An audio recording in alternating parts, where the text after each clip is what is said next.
নমস্কার, আমি মৌসুমি শুরু করছি মেয়েদের ম্যাগাজিন অনুষ্ঠান।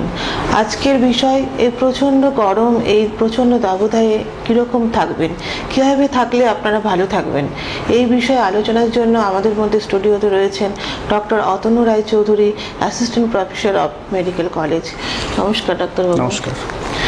এই প্রচণ্ড গরম, চারিদিকে প্রচণ্ডভাবে তাপপ্রবাহ, আমরা প্রায়ই টিভি খুলে বা পেপারে দেখতে পাই যে এই প্রচণ্ড গরমে অনেকে অসুস্থ হয়ে মৃত্যুর দিকে এগিয়ে যাচ্ছে বা অনেকে অনেক রকম অসুস্থতায় ভুগছে। তো এই বিষয়ে আমরা আজকে আলোচনা করব ডাক্তারবাবুর সাথে। তো প্রথমে ডক্টর রায়চৌধুরী, আমার যেটা মনে হয় যে এই যে গরম, তীব্র গরম আমরা প্রতিনিয়ত ফেস করছি, প্রতিদিন সকাল থেকে সন্ধ্যে পর্যন্ত, তো এই প্রচণ্ড দাবদাহে বাইরে বেরোলে কী ধরনের সাবধানতা অবলম্বন করা প্রয়োজন, আপনি কি মনে করেন? প্রথমত আমাদের এই কী ক্ষতি করতে পারে সেগুলো জানা উচিত, আর কেন এটা এত অ্যাট প্রেজেন্ট এরকম সান এক্সপোজারের যে ইনসিডেন্টসটা হচ্ছে, তার ফলে যে কমপ্লিকেশনগুলো হচ্ছে সেটা কেন হচ্ছে সেটা বোঝা উচিত। আমাদের শরীরে তো টেম্পারেচার নর্মালি থাকে, সকলের টেম্পারেচার, সেটা কোথা থেকে আসে? দুটো উপায়, একটা শরীরের ভিতরে কিছু টেম্পারেচার তৈরি হয় আর বাইরে থেকে কিছু আসে। যখনই এই দুটো, আর এর ফলে হিট কনজারভেশন হয়, শরীরে হিটটা প্রিজার্ভ থাকে। তাহলে দুটো উপায়, একটা ভিতর থেকে তৈরি হয় যে আমরা যে খাবার খাচ্ছি সেগুলো যে মেটাবলিজম হচ্ছে তার ফলে কিছু টেম্পারেচার তৈরি হয়, আর এক্সোজেনাস বাইরে থেকে কিছু টেম্পারেচার আসে। আর এর সাথে এটা ব্যালেন্স করার জন্য কিছু উপায় আছে শরীরের, যার জন্য টেম্পারেচারটা শরীর থেকে বেরিয়ে যায়। মোস্ট কমন সোয়েটিং, ঘাম হয়ে টেম্পারেচারটা বেরিয়ে যাচ্ছে। আর ব্রেনের মধ্যেও এরা রেগুলেটরটা, এই যে টেম্পারেচার যে আসছে এবং যাচ্ছে তার রেগুলেটরটা ব্রেনে থাকে। সেজন্য যেটা এই যদি এই রেগুলেটরে গন্ডগোল হয়, অথবা যদি টেম্পারেচার বাইরে থেকে বেশি আসে, বের কম হয়, তখনই অসুবিধাটা হয়। মানে ব্যালেন্সের প্রবলেম হলেই কমপ্লিকেশনগুলো হয়। নর্মালি তো গরম সকলেরই লাগে, রোদে বেরোলে কষ্ট কম বেশি সকলেরই হয়, কিন্তু যখনই রেগুলেটর অথবা এই যে আসা যাওয়ার ব্যালেন্সে গন্ডগোল হয়, তখনই সমস্যাগুলো সূত্রপাত হয়। এখন সতর্কতা অবলম্বন করা বলতে কিছু কিছু উপায় আছে। ধরুন, যদি আমাকে বাইরে কোথাও যেতেই হয়, কোনো টেম্পারেচার যেতে তো হবে, এখন তো নাহলে সম্ভব নয়, সেই জন্য একসাথে, বা যদি কাজ কোনো হট হিউমিড কন্ডিশনে করতে হয়, তাতে কিছু কিছু পদ্ধতি আছে। যেমন একসাথে বেশি কাজ না করা, রেস্ট নিয়ে করা, একটানা ব্রেক করে করে, তাতে কি হয়? অ্যাডাপ্টেশন হয়। সবকিছুই তো অ্যাডাপ্টেশনের ব্যাপার আছে। একটানা আমি 2 ঘন্টা কাজ করে গেলাম কোনো জায়গায়, সেটা অ্যাভয়েড করতে হবে। এটা সব থেকে জরুরি আর কি। আমাকে যদি কোনো কাজ করতেই হয় সেটা ব্রেক দিয়ে দিয়ে করতে হবে। সেকেন্ড অপশন, ডাইরেক্ট সানলাইট যেন শরীরে না লাগে, তার জন্য তো ছাতা আছে, ফুল স্লিভ শার্ট, অনেক কিছু ব্যাপার আছে যাতে ডাইরেক্ট সানলাইটটা না লাগে। ওটাকে অ্যাভয়েড করা, ওটা অ্যাভয়েড করা দরকার। আর নেক্সট হচ্ছে যেটা করা যায়, যে অ্যাডিকুয়েট হাইড্রেশন মেনটেন করা। একটু জল বা ওআরএস, শুধু জল ইজ নট সাফিসিয়েন্ট, ওআরএস খাওয়া, এগুলো করা যায়। আমাদের যেটা কমন প্র্যাকটিস যে আমরা জল খেয়ে নিচ্ছি, ঘাম হচ্ছে জল খেয়ে নিচ্ছি, এটা ঠিক না। কারণ কি, মানে শুধু যে আমাদের যে ঘামটা হচ্ছে, শুধু জল তো বেরোচ্ছে না, শরীর থেকে লবণ বেরিয়ে যাচ্ছে, বিভিন্ন সল্ট বেরিয়ে যাচ্ছে, তাদের সে রিপ্লেস করা দরকার, না হলে শরীরের ওই ব্যালেন্সটাও গন্ডগোল হয়ে যায়। সেই জন্য যেটা করা উচিত, জলের সাথে সাথে ওআরএসও খাওয়া দরকার। এটা সামগ্রিক সচেতনতা, শুধু জল নয় যে আমি ঘামছি, যত আমার ঘাম হচ্ছে তত জল খাচ্ছি, বাইরে গেলাম সঙ্গে সঙ্গে জল পূরণ করবে। আচ্ছা, এই যে গরম, এটা তো ফুডের কথা আপনি বললেন, তো এই গরমে বেরোতে গেলে কি ধরনের ছেলে বা মেয়ে পোশাকের ব্যাপারে আপনি কি বলেন? পোশাকের ব্যাপারে ধরুন, ডাইরেক্ট সানলাইটটা এক্সপোজার অ্যাভয়েড করতে হয়, আলট্রাভায়োলেট রেডিয়েশন, ডাইরেক্ট সানলাইট যেন এক্সপোজার না হয়। কটন, অলওয়েজ কটন, মানে গরমে কটনটা একদম প্রেফার করা উচিত, একদম কটন, এবং ফুল স্লিভ যতটা সম্ভব শরীরে কভার করা উচিত। আচ্ছা, এই যে গরমে আমরা সানগ্লাস ব্যবহার করি রোদে বেরোনে, এটা কি সত্যি আমাদের আইকে অনেকটা? অবশ্যই। কারণ কি, সানগ্লাস মানে সেগুলো কিছু কিছু ক্রাইটেরিয়া আছে। সানগ্লাস গ্লাসটা যেন কোয়ালিটিটা ভালো হয়, কারণ তা না হলে দীর্ঘদিন ব্যবহার করতে গেলে ওখান থেকে চোখের একটা পাওয়ার, যাকে বলে রিফ্র্যাক্টিভ এরার হতে পারে। তার জন্য একটা গুড কোয়ালিটির গ্লাস যেটা আছে, ওই সানগ্লাস ব্যবহার করলে যেটা সুবিধে হয় যে আমাদের সানলাইটটা শুধু গায়ে পড়ছে না, আমরা যখন হাঁটছি রাস্তায় পড়ছে, সেখান থেকে রিফ্লেক্ট হচ্ছে চোখে, ওই রিফ্লেকশনে একটা কন্ট্রোল করে, একটা গার্ড করে, প্রোটেকশন দেবে ব্যাপারটাতে। আর তা না হলে ডাইরেক্ট অনেকক্ষণ রিফ্লেকশন হয়ে আমি যখন অনেকক্ষণ রোদে কাজ করলাম বা কোথাও গেলাম, ফিরে এসে দেখবো মাথা ধরে দিয়েছে, মাথা ব্যথা হচ্ছে। সেটাই করা উচিত। অনেকে কিন্তু রোদ থেকে ঘুরে এসে মানে জল খাওয়ার প্রবণতা থাকে, মানে প্রচন্ড জল তেষ্টা পায়, সেক্ষেত্রে কি জল খেলে শরীরের পক্ষে কোনো ক্ষতি বা খাওয়া যায়? শুধু জল বললাম, শুধু জল সঙ্গে সঙ্গে জল খেলে যেটা সমস্যা হয়, কন্ট্রাস্ট হয়ে যাচ্ছে। আমি বাইরে একটা হট অ্যাটমসফিয়ারে ছিলাম, এসেই সঙ্গে সঙ্গে ঠান্ডা জল খেয়ে নিলাম, তারপরে ক্ষতি বলতে একটা হয় আপার রেসপিরেটরি ট্র্যাক্ট ইনফেকশন, গলায় একটা ভাইরাল ইনফেকশন বা ব্যাকটেরিয়াল ইনফেকশন এগুলো হয়ে যেতে পারে। সেই জন্য আমার কিছুক্ষণ ওয়েট করে তারপর নর্মাল টেম্পারেচার, যদি পেশেন্টের কোনো কমপ্লিকেশন না থাকে, নর্মাল আমরা যে বাইরে যাচ্ছি বাড়ি আর সুস্থ মানুষের নর্মাল টেম্পারেচারে জল, শুধু জল নয় তার সাথে ওআরএস।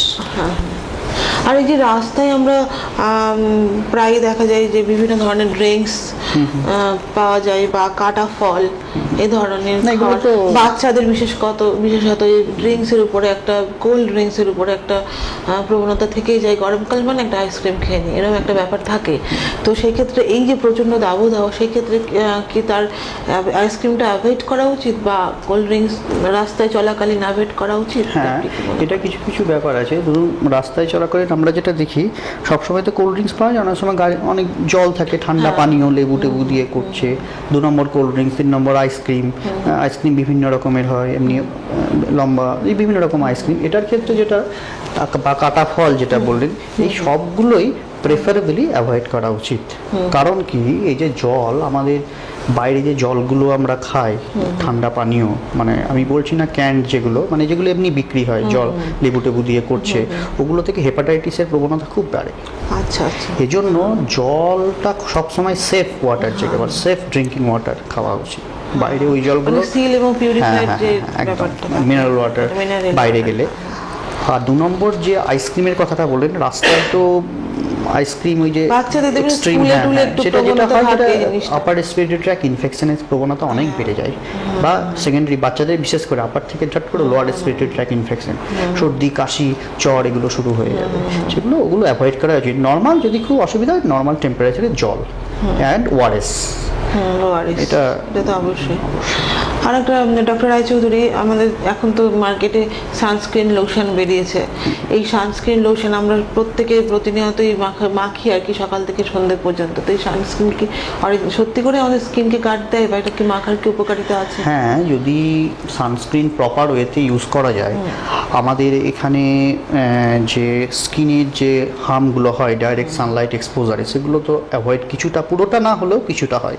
প্রপার ওয়েতে অ্যাভয়েড মানে ইউজ করতে হবে। আমি যাওয়ার আগেই লাগিয়ে নিয়ে চলে গেলাম সেটা নয়, হ্যাঁ, অ্যাটলিস্ট 30 মিনিটস টু 1 আওয়ার আগে লাগিয়ে তারপর আমি, যদি আমাকে যেতেই হয় তখন বেরোনো উচিত এক্সপোজ পার্টগুলোতে। সেটা অবশ্যই আলট্রাভায়োলেট রেডিয়েশন থেকে আমাদের স্কিনকে গার্ড করে। এসপিএফ স্কিন প্রোটেকশন ফ্যাক্টরগুলো যদি ঠিকঠাক থাকে অ্যান্ড প্রপার ওয়েতে ইউজ করা যায়, তাহলে সুবিধা এটা আমাদের অবশ্যই আছে। আর একটা ব্যাপার যেটা দেখুন, এই এসিতে থাকার প্রবণতা আমাদের মানে হোল ওয়ার্ল্ডেই ধরতে গেলে একদম মানুষ হ্যাবিচুয়েট হয়ে গেছে আর কি, এসি ছাড়া চলবেই না। এই যে এসিতে থাকার পর আমরা গরমে বেরোচ্ছি বিভিন্ন কাজে, আবার গরম থেকে আবার এসিতে আসছি, এই এসিতে থাকাটা কতটা ক্ষতিকর, বা এই যে দুরকম টেম্পারেচারের মধ্যে যাতায়াত, এই সম্পর্কে যেটা বলা উচিত, যেটা করা উচিত, যে এসিতে থাকা তো ক্ষতিকর কিছু না, টেম্পারেচারটা ঠিকঠাক মেনটেন করতে হবে। বাইরের থেকে ভিতরের টেম্পারেচার, মানে বাইরে যতটা ডিফারেন্স হয়ে গেলে, কন্ট্রাস্ট যদি হয়, এক্সট্রিম কন্ট্রাস্ট হলে তখনই সমস্যা হয়। কারণ কি, আমরা ভিতরে এসিতে আছি সাপোজ 18-19 এতে, বাইরে বেরিয়ে আমরা 38-এ এক্সপোজ হচ্ছি, তখন হঠাৎ করে শরীরের একটা অ্যাডাপ্টেশনটা ভিতরে যেমন আছে, পেরিফেরাল সার্কুলেশন, মানে বাইরের টেম্পারেচারের উপর আমাদের শরীরের অঙ্গ প্রত্যঙ্গে রক্ত চলাচল নির্ভর করে। এখন যদি কন্ট্রাস্ট হয় টেম্পারেচারে, তাহলে এই রক্ত চলাচলটা, বাইরে থেকে এসে আমরা কোন এসি রুমে ঢুকলাম, সেক্ষেত্রে একটু শরীরের উপর এফেক্ট হওয়ার প্রবণতা অনেকটা বেশি থাকে, রেসপিরেটরি সিস্টেম হয়। সেই জন্য টেম্পারেচারটা মানে বা বেরোনোর সময় যখন এসিতে আছেন টেম্পারেচারটা সুইচ অফ করে দিলেন এসিটা, টেম্পারেচারটা অনেকটা বাড়লো, তারপর কন্ট্রাস্টটা কমলো, তখন বেরোলেন। হট করে আসা যাওয়া না করাই ভালো, ওটা অ্যাভয়েড করা উচিত যতটা সম্ভব, যদিও হয়তো হয়ে ওঠে না সব সময়, যতটা সম্ভব করা উচিত। আর একটা খুব ভয়াবহ রোগ প্রায়শই শোনা যায়, এটা হচ্ছে সানস্ট্রোক। এটা একটা গুরুত্বপূর্ণ কমন এবং খুব পয়েন্ট এটা। তো এর শিকার অনেকেই কম বেশি হয়ে থাকে, আমরা শুনে থাকি। তো যা গরম পড়েছে বা যা গরম আমরা ফিল করছি এখন, সেক্ষেত্রে সানস্ট্রোক অ্যাকচুয়ালি কি এবং এর থেকে বাঁচতে গেলে কি করা উচিত? হ্যাঁ, এটা আমরা যখনই কোনো হাই টেম্পারেচার ক্লাইমেটে যাই, বিশেষ করে যারা আমাদের কৃষক ভাইরা বা যদি কোনো ব্যাংকে অনেক সময় দেখবেন বাইরে অনেক লাইন, ডাইরেক্ট সানলাইট এক্সপোজার হচ্ছে শরীরের মধ্যে, মানে অনেক সানলাইটে থাকিয়ে থাকে, তখন যেটা হয় শরীরে আমাদের কিছু কিছু চেঞ্জ হয় শরীরে। প্রথম হচ্ছে অ্যাডাপটিভ চেঞ্জ, মানে বডি নিজেকে ওই রেগুলেটর দিয়ে অ্যাডাপ্টেড করে নেয়, তাদের কিছুই হয় না। কিন্তু এই অ্যাডাপ্টেশনের সমস্যা হলে বিভিন্ন রকম হয়। আমরা যে কি দেখি, যখনই কোনো রোদ্রে যায় বা গরমে যায়, এটা শরীরে প্রচুর ঘাম হয়, তার ফলে কি হয়, শরীর থেকে সোডিয়াম ক্লোরাইড বেরিয়ে যাচ্ছে। ঘাম মানে কি, শরীরে টেম্পারেচার আসছে বাইরে থেকে, শরীর সেটাকে ঘাম হিসাবে বের করে দিচ্ছে ব্যালেন্স মেনটেনের জন্য। কিন্তু এই এক্সেসিভ ঘাম হতে হতে যেটা হয়, শরীরের ভিতর থেকে তো বেরিয়ে যাচ্ছে লবণ, বিভিন্ন মিনারেলস, ইলেকট্রোলাইটস বেরিয়ে যাচ্ছে, তার ফলে কি হয়, শরীরের ক্ষতি হবে। শরীর টেম্পারেচারের হাত থেকে বাঁচার চেষ্টা করছে, দিয়ে নিজের ভিতরে ভিতরে ক্ষতি হচ্ছে। এগুলো স্টেপ বাই স্টেপ হয়। প্রথমে যেটা হয় ক্র্যাম্প, হিট ক্র্যাম্প খুব কমন, মাসল মাংসপেশিগুলো ক্র্যাম্প ধরে, এটা খুব কমন দেখবেন বাইরে থেকে। আপনি কোনো বাইরে সারাদিন কাজ করে ফিরলেন, যে বাড়িতে এলে মাংসপেশিতে ব্যথা ব্যথা খামচে খামচে ধরছে, সব বলে, ইট ইজ ভেরি কমন। এটা যে ফার্স্ট স্টেপ, ওইভাবে না সানস্ট্রোক বলা না, ওটা হচ্ছে মানে ডিগ্রি অফ হ্যাজার্ড, মানে ডিগ্রি অফ, মানে প্রথমেই একটা পেশেন্ট, মানে একটা নর্মাল পার্সন রোদে গেলেই যে সানস্ট্রোক হবে তা নয়, প্রথমে এগুলো নিয়ে প্রেজেন্ট করে অ্যাট ফার্স্ট, যে আমার ক্র্যাম্প হচ্ছে। তারপরে এটা একটা গ্রুপ গেল। নেক্সট গ্রুপ যেটা হয়, যে তাদের হিট এক্সস্টন, আর শরীর টান চান করছে, আর পাচ্ছি না। নেক্সট হচ্ছে হিট সিনকোপ, মানে অজ্ঞান হয়ে যাওয়া। ধরুন কোনো এটা লাইনের মধ্যে অনেকক্ষণ দাঁড়িয়ে আছে, হট করে অজ্ঞান হয়ে পড়ে গেল, এটা হয় কমন খুব, মাথা ঘুরে পড়ে যাওয়া যাকে বলে, দ্যাট ইজ সিনকোপ। এরপরে লাস্ট স্টেজ হচ্ছে হিট স্ট্রোক। সেক্ষেত্রে কি পাবো, পেশেন্টের সিনকোপ তো হলো, পড়ে গেল ধরুন, বা বসে থাকতে পড়ে গেল, বা দাঁড়িয়ে থাকতে পড়ে গেল। তারপরে যেটা হয়, কনভালশন শুরু হয়, খিঁচুনি হয়, খিঁচুনি হচ্ছে, অথবা involuntary movement of the limbs, শরীরের অঙ্গ প্রত্যঙ্গের বিভিন্ন রকম মুভমেন্ট হচ্ছে। মোস্ট কমন হচ্ছে কনভালশন। তার সাথে আমরা ক্লিনিক্যালি কিছু দেখতে হয়, কোনো নার্ভ প্যারালাইসিস হয়েছে কিনা, বা চোখের মণিগুলো পিউপিলারি রিয়াকশন ঠিক আছে কিনা, টেন্ডন রিফ্লেক্স, অনেকগুলো জিনিস দেখার আছে, সেইভাবে জাজ করা যায়। যার এক্সট্রিম পর্যায়ে যেটা মোস্ট কমন প্রেজেন্টেশন, দাঁড়িয়ে আছে বা বসে আছে একটা হট হিউমিড টেম্পারেচারে, হঠাৎ করে পড়ে গেল, তারপর খিঁচুনি শুরু হয়ে গেল, অথবা অজ্ঞানটা অনেকক্ষণ থেকে গেল। হিট সিনকোপ যেটা আমি বললাম, সেটা কিছুক্ষণের মধ্যে সে আবার জ্ঞানটা চলে আসে। কিন্তু এক্ষেত্রে সানস্ট্রোকে ওই অজ্ঞান হওয়ার অনেকক্ষণ থেকে যায় টাইমটা, তার সাথে যেটা হয়, খিঁচুনি শুরু হয় পেশেন্টের। This is admissible. এটা এরকম হলে পেশেন্টকে হাসপাতালে ভর্তি করতে হবে। হিট সিনকোপ পর্যন্ত আমরা প্রিলিমিনারি ম্যানেজমেন্ট করতে পারি বাড়িতে রেখে, কিন্তু যদি কনভালশন হয়, স্ট্রোক হয়, ভর্তি করতে হবে, ভর্তি হসপিটালে বা স্বাস্থ্য কেন্দ্রে নিয়ারেস্ট ভর্তি করা দরকার, কারণ ভিতরের হাইড্রেশন মেইনটেইন অনেক ব্যাপার আছে। মানে এটা প্রচন্ড হিট থেকে শরীরের মধ্যে ওই রিঅ্যাকশনটা তৈরি করে। এবং এখন যা বাইরের টেম্পারেচার, এটা খুব কমন, অনেক পেশেন্ট আমরা পাই। এই যে ঘটনাটা ঘটছে, এটা তো সাডেন ঘটে, এটা তো এই মুহূর্তে কি করা উচিত? সেই মুহূর্তে প্রাথমিক চিকিৎসা, যেটা একদম ভালো প্রশ্ন। প্রথমে যেটা করতে হবে, যে নারী হোক, ওনাকে প্রথমে সেই টেম্পারেচার, যেটা হাই টেম্পারেচার ক্লাইমেট থেকে অন্য জায়গায় নিয়ে আসতে হবে, রিলেটিভলি কোল্ড টেম্পারেচারে দিয়ে শুয়ে দিতে হবে। তারপর যদি ফ্যান থাকে, ফ্যানটা খুলে দিতে হবে। জামা গার্মেন্টসগুলোকে একটু লুজনিং, আর ইফ পসিবল যদি সম্ভব হয় পুরো খুলে দেওয়া। তারপর ফ্যান, ডাইরেক্ট ফ্যানের ইয়েতে রেখে স্পঞ্জিং, কোল্ড স্টেপিড ওয়াটারে স্পঞ্জিং করে দেওয়া, যেটাকে বলে। এবং ইভেন যদি তাতেও যদি না আসে তখন আইস প্যাকও দেওয়া যেতে পারে। আচ্ছা, মানে ওর গরম যে ব্যাপারটা ওটাকে ঠান্ডাতে টেম্পারেচারটাকে নামাতে হবে, এটাই হচ্ছে সেটা, ওটা প্রাইমারি একটা রেমেডি। প্রথমে হচ্ছে পেশেন্টকে যে দাঁড়িয়ে আছে দাঁড়িয়ে থাকুক বা ওখানেই একটু হাওয়া করা, জল খাওয়া বা এইসব করতে নেই। পেশেন্টকে সঙ্গে সঙ্গে একটা normal temperature, free well ventilated হাওয়া আছে ওখানে নিয়ে গিয়ে গার্মেন্টসগুলো লুজ করে ডাইরেক্ট ফ্যান বা তখন হাওয়া করো, এটা করা উচিত। এবং পেশেন্টকে শুয়ে দেওয়া, যাতে নাহলে কি হয় ব্লাড সার্কুলেশনে গন্ডগোল হয়, তো মাথায় রক্ত চলাচল কম হতে পারে। সেটাই। আচ্ছা, এই যে সানস্ট্রোক যেটা হয় সেটা আমরা জানলাম, এছাড়াও এই গরমে বৃদ্ধ এই যে সানস্ট্রোকের প্রবণতা বৃদ্ধদেরই বেশি হয়। আচ্ছা, আর কিছু কিছু কারণ তাদের যে বললাম ব্রেনে সুইচ থাকে, মানে রেগুলেটর থাকে টেম্পারেচার মেনটেন কন্ট্রোল করার জন্য, যা টেম্পারেচার শরীরে ঢুকছে ততটাই আমি বের করব, এই কন্ট্রোলটা ব্রেনে থাকে। যত বৃদ্ধ বয়স হয় ওই কন্ট্রোলের রেগুলেটরটা একটু কম হয়ে যায়। তার সাথে সাথে বৃদ্ধ বয়সে অনেকগুলো ওষুধ অনেক সময় খেতে হয়, সেক্ষেত্রে কিছু কিছু ওষুধ কমে যায়।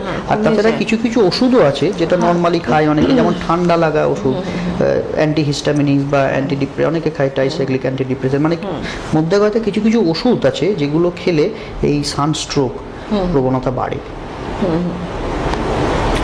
আমাদের মধ্যে অনেকেরই তো প্রেশারের রোগে আক্রান্ত থাকে বেশিরভাগই। হ্যাঁ, একটা জিনিস আমি বলে দিই, ওই যেটা বললেন ম্যানেজমেন্ট, যে বললেন যে হিট স্ট্রোক হলে কি করব, ওই সময় প্রাইমারি ওই সময় যে প্যারাসিটামল কিন্তু দেওয়া যাবে না।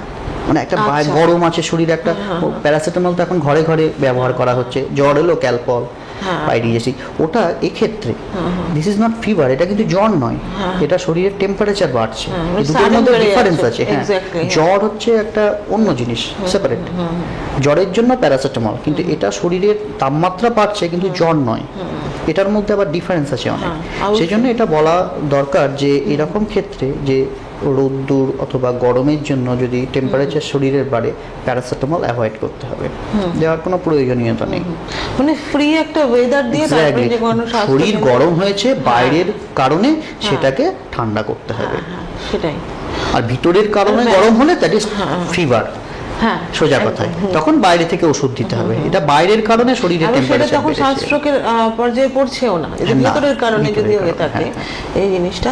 আর একটা বৃদ্ধা যেটা বললেন সেরকম প্যারালাল বাচ্চাদের ক্ষেত্রে গরমের ব্যাপার দেখা যায়, বাচ্চারা অনেক ঘামের ব্যাপারটা কিন্তু বাচ্চাদের থাকে, এটা দেখাই যায় ছোট ছোট বাচ্চারা, সেক্ষেত্রে তাদেরকে কি করে যত্ন মায়েরা, বাচ্চাদের ক্ষেত্রে যেটা বা বড়দের এক্সট্রিম অফ এজ, মানে বৃদ্ধ অথবা বাচ্চা যে কোনো এক্সট্রিম অফ এজে কিন্তু এটার সম্ভাবনা অনেক বেড়ে যায়। সেই জন্য বাচ্চাদের ক্ষেত্রেও বিশেষ করে যেটা মোস্ট ডেঞ্জারাস ব্যাপার, দ্যাট ইজ ডিহাইড্রেশন। যেমন পায়খানা বেশি হলে ওআরএস দিতে হয়, এক্ষেত্রে বাচ্চাদের ঘাম বেশি হচ্ছে, মানে শরীর থেকে তো ইলেকট্রোলাইট বেরিয়ে যাচ্ছে, লবণ বেরিয়ে যাচ্ছে, বিভিন্ন ধরনের ইলেকট্রোলাইট বেরিয়ে যাচ্ছে, সেই জন্য হাইড্রেশনটা মেনটেন করতে হবে। মানে সেই জন্যই বলছি শুধু জল, কিন্তু বারবার আমি বলছি শুধু জল সাফিসিয়েন্ট নয়, ওআরএস এটাকে দিতেই হবে আর কি। আর গরমে আমরা দেখবেন অনেক টাইম বাইরের থেকে বেরিয়ে এসে অফিস টফিস থেকে এসে বারবার স্নান করার একটা টেন্ডেন্সি থাকে আমাদের মধ্যে কম বেশি, রাত্রে একবার করা হলে বিকেলে একবার করা হলে 2-3 বার স্নান হয়ে যায়। সেক্ষেত্রে আপনি কি বলেন, স্নানটা কি করা জরুরি? হ্যাঁ, স্নানটা করার কিছু কিছু পদ্ধতি করলে ক্ষতিটা হয় না বলতে গেলে, বা কম হয় অনেক। সেটা হচ্ছে প্রথমে যেটা বললাম যে সঙ্গে সঙ্গে এসেই স্নান করা ঠিক না, একটু বসো, ঘামগুলোকে প্রথমে মুছে নেবে, তারপর একটা ফ্যানের নিচে বসবে, টেম্পারেচারটা রুম টেম্পারেচারে আসবে, শরীরের টেম্পারেচার নরমালি আসবে। হ্যাঁ, নর্মাল বাইরের যে টেম্পারেচার ছিল ঘরের মধ্যে যে টেম্পারেচারের ডিফারেন্স থাকে, তো রুম টেম্পারেচারে শরীর এলো, তারপর স্নান করো নর্মাল টেম্পারেচারের জলে। এই নয় যে ফ্রিজের জল ঢেলে নিলাম সঙ্গে সঙ্গে এসে। একটা পয়েন্ট যে ফ্রিজের জল খাও এই গরমে, বাইরের থেকে যে ঠান্ডা জল খাওয়া একটা প্রবণতা থাকে, মানে তখন আর কন্ট্রোল করা যায় না আর কি ব্যাপারটা। সেক্ষেত্রে ফ্রিজের জল কতটা অ্যাভয়েড করা উচিত? বা ফ্রিজের জল এসে খাওয়া না খাওয়াই ভালো, ওই কিছুটা বসে রুম টেম্পারেচারে শরীর আসার পর ফ্রিজের জলের সাথে এমনি জল মিশিয়ে যতটা টেম্পারেচার বাড়ানো যায় সেটা খাওয়া দরকার। মানে একদম চিল ওয়াটার না, না খেয়ে চিল ওয়াটারের উপকারিতা এক ক্ষেত্রেই আছে, যদি পেশেন্টের এই যে হিট স্ট্রোক বললেন বা স্ট্রোক হলে তো সে খেতে পারবে না, তখন তার আগের স্টেজ শরীর আনচান করছে, এই মাথা ঘুরছে, পড়ে যাবো, তখন একটু খাওয়ানো যেতে পারে ভিতরের টেম্পারেচারটা কমানোর জন্য। তাছাড়া নর্মাল আমাদের বাইরে থেকে এসে ঘরে এলাম, এসেই ফ্রিজের জল, না ওটা ঠিক না, গলায় ইনফেকশন হয়। আবার আর একটা দেখা যায় প্রচন্ড গরমে দাবদাহে আমাদের স্কিনে এক ধরনের র্যাশ, মানে চর্মরোগ যেটা আমরা বলি আর কি, সেরকম দেখা যায়।